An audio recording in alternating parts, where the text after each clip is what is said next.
our brightest green up at the very top, and it's Hansa and Phthalo.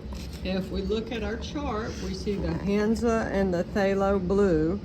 And then we have our brightest purple, which is what we mixed before, the French and the Quinn. So I'm just going to use kind of this space that I have still. I'll clean that a little bit, but with the greens it doesn't matter that much, and you can tell my hands has been mixing a lot of greens because it's green, and you know it kind of gets that way. I've actually tried to clean it yesterday while I was working with it, so it's a bit of a mix, but we're gonna need this color thicker, okay, because we already have our thin tea. So now we're going to milk, and so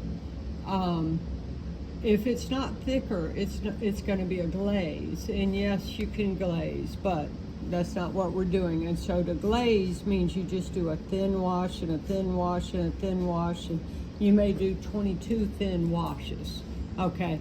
But what we're doing is we're going to paint from tea to milk to cream, and layer one on top of each other and kind of cover up what's there before. So with my Hansa, we're going to make a nice bright green, and we're going to use this Phthalo to make our nice bright green. And with the Phthalo, we remember that it only takes a dot. So it's better to err on the side of caution and just get a little bit, and then so there's just a little bit on my brush, and I'm going to bring it in here and then bring a little bit more. And I know it's a little slower, but you'll get to where you just kind of know. So like I'm at the point that I kind of know how much I'm going to use, but that doesn't help you. For me just to touch it and go, this is what you do. You know, it's better for me to show you, okay, that was about the right mixture, okay? But because I did it off on the side, I was able to do the mix. Now, then I have to judge, is this going to be enough to do all of these leaves? Well, not quite. So let's do just a little bit more. I'll get this juiciness that's down in here. And this is Phthalo sitting right here, so I can come off the tip. And that's a lot this time, but it should be okay. Okay, and I'm okay with having two different mixtures. And then with my purple that I want, I'll mix it over here on this side, so I don't need the thin. So I do need some thin, but a little bit thicker, okay? So I'll do a little bit thicker. So I'll pull that rose.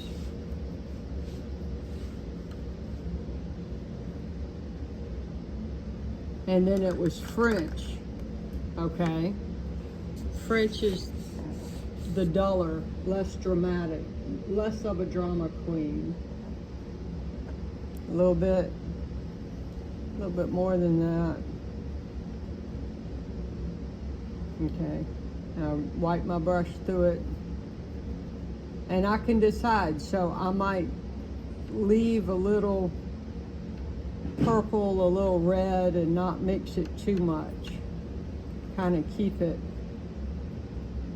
But we're really just doing the light right now. So we're just doing this lightest stuff now. So I really don't even need it quite that thick, but I'll leave it all on here.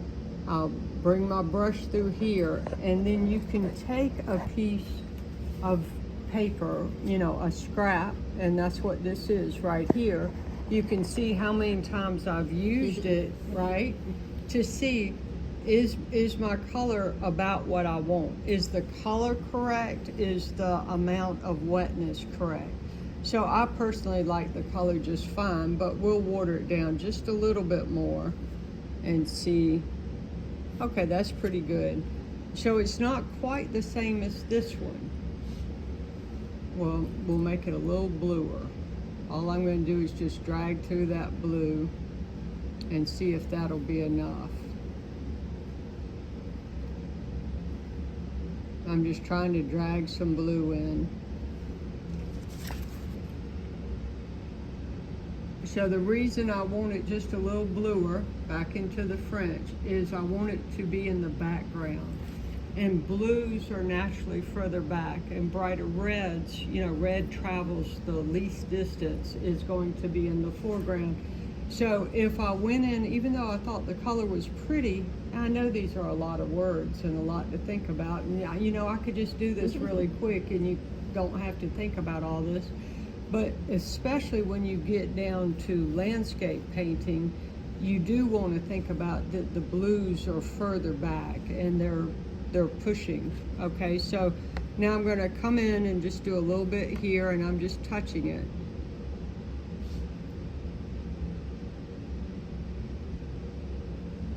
Still could use to be a little bluer. So you're not filling in that whole petal. You're just touching it. I'm just touching it, but we can fill in the whole petal. So we get rid of the pencil. Okay. But it's just whatever you want, So now I've done those.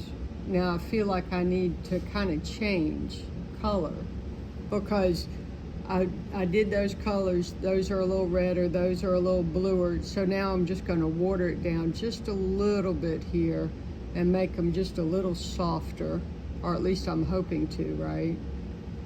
So water makes it lighter. And maybe do that one. And if I'm still not happy, which I'm not, then I can blot it to get them even lighter.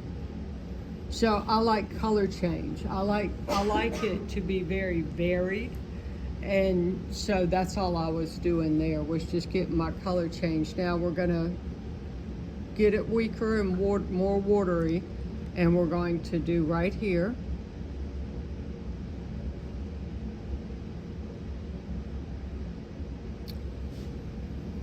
And I can always come back and add dark, okay? So I can do it real weak and real watery and come back and add the dark. So I can run on this one, right? Just run all the way down and then pull out.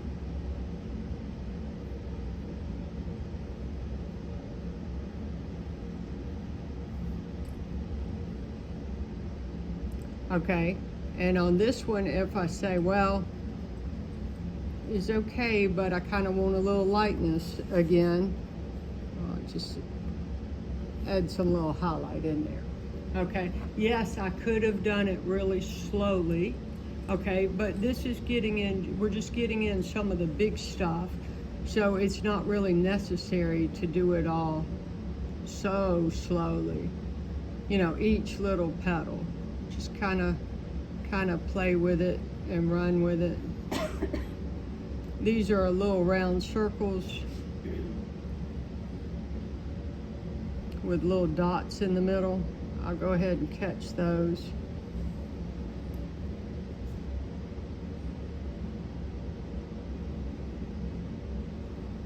And those, we're trying to save the dot if we can, so we can put a yellow dot in the middle.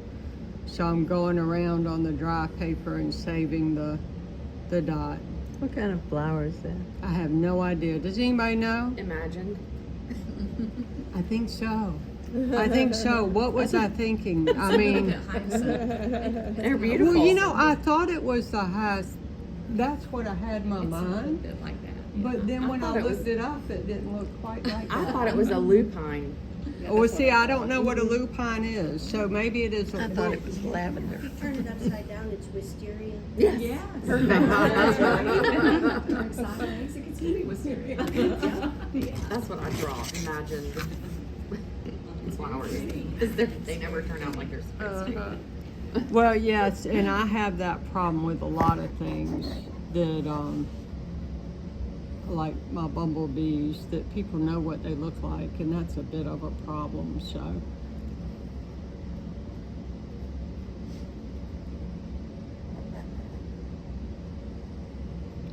So this one at the bottom, we'll just put a little through it.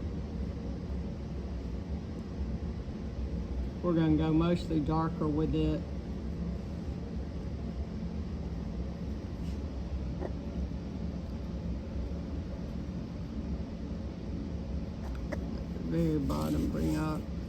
up. Bless you. Okay, and now I'll go to my green. I'm using my bright green because I can always get thicker and come over with my other green. So the stroke here is just to put your brush down all the way flat and then lift up to the point. Okay, so when you paint like the little stems, and I could do these stems the same as the palm tree, but I don't suspect we have enough time. We could wet it, and then, so I will show y'all that. I feel badly when I don't show you. So I'll show you on this one. So we're gonna wet this all the way down. This is the same thing we did on the palm tree. We'll wet these leaves as well. Okay, and then we take thicker paint. So I'm over here on the thickest edge of what I mixed. And we have to give it a second or two. Okay. It has to soak in to the sponge enough. So soak in a little bit and then go right down your pencil line.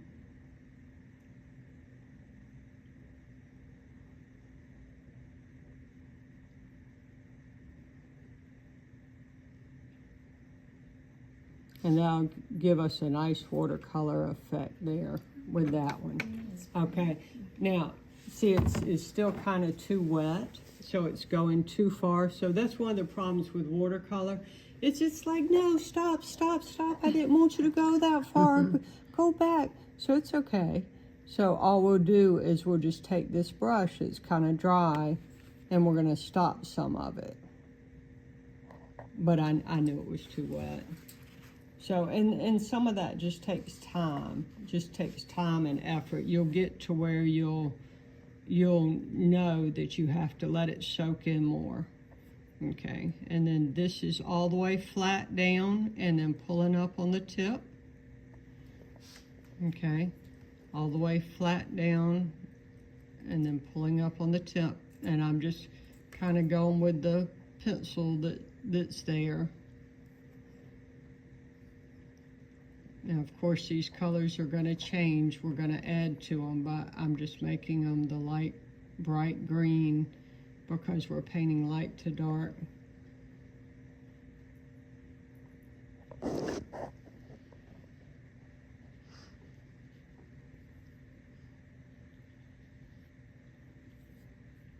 And I can pull through some other color if I want some color change. So I'll pull through some of the new gamboge. That's going to dull it down because that's actually adding red into the mixture.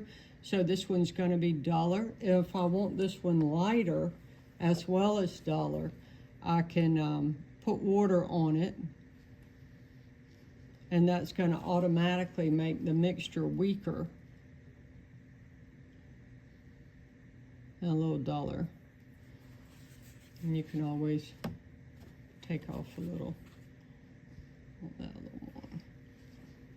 Some leaves through here.